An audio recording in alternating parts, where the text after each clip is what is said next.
AC dito sa cabin. So switch natin siya.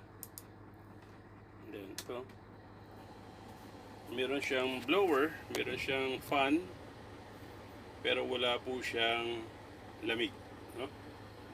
So diagnose, it might be walang freon or may leak, no? May leak siya, hindi gumagana compressor. So check natin, madali lang po yan. Check natin. Okay, baba po tayo, check natin, tanggalin natin sa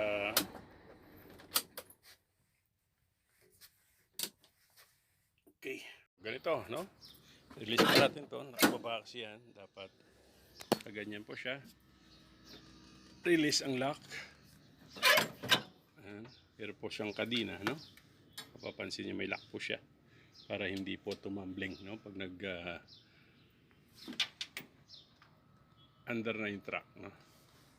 Sa complaint, no, ay compressor wala pong andar, hindi po siya umaandar. So ang gagawin po natin, check po natin sa ilalim ng cabin ng compressor. Release po muna ito, no? Tanggalin po yung naka-lock po yan. Tanggalin po yan. Release po natin ito, no?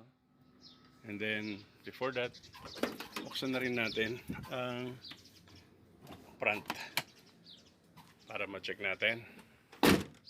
Okay. So, ganito po siya, no? Pero but since ang compressor ay nasa kabila, ito po yung ilalim niya, no? Na ilalim ng cabin. Makina po yan. Engine, no? Ng truck.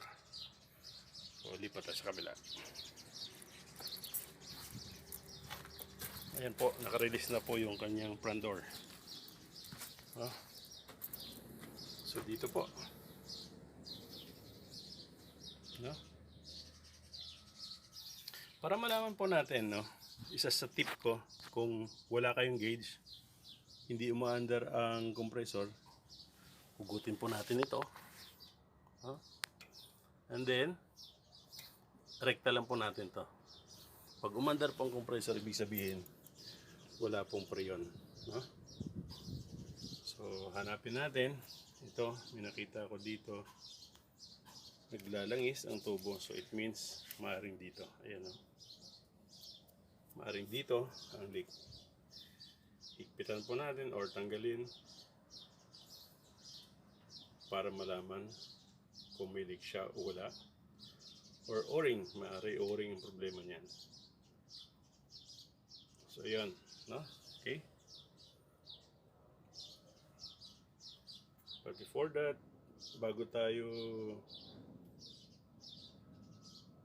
no, so to check ay para malaman natin kung wala talaga siyang freon, check pa natin with our gauge, no?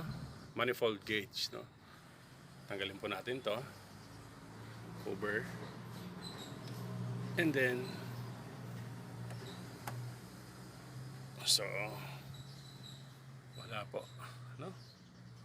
Wala talagang freon, ni kahit singaw wala. Wala. So zero. Okay.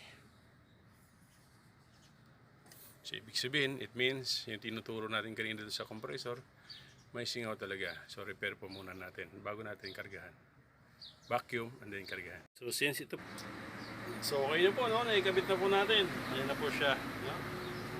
Ang gagawin po natin ay vacuum na po natin at lagyan na po natin ng karga or freon para malaman na po natin kung lalamig siya o hindi.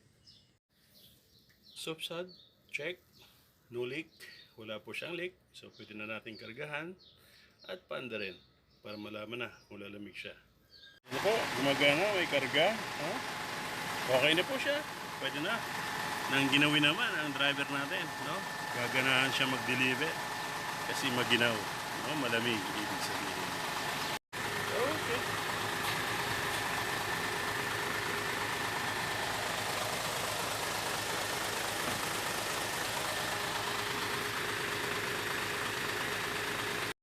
Okay.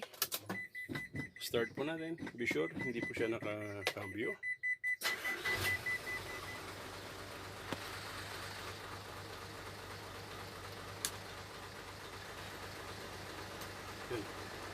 So narinig po natin may umandar na yung compressor. So, we'll see. Let's check sa ilalim kung ano pong nangyayari. So, okay na po siya, no? Ayan, malamig na, no? Giginawin na po ang ating mamang driver. Gagana na siya mag-deliver. At least. So, okay na po siya. Good.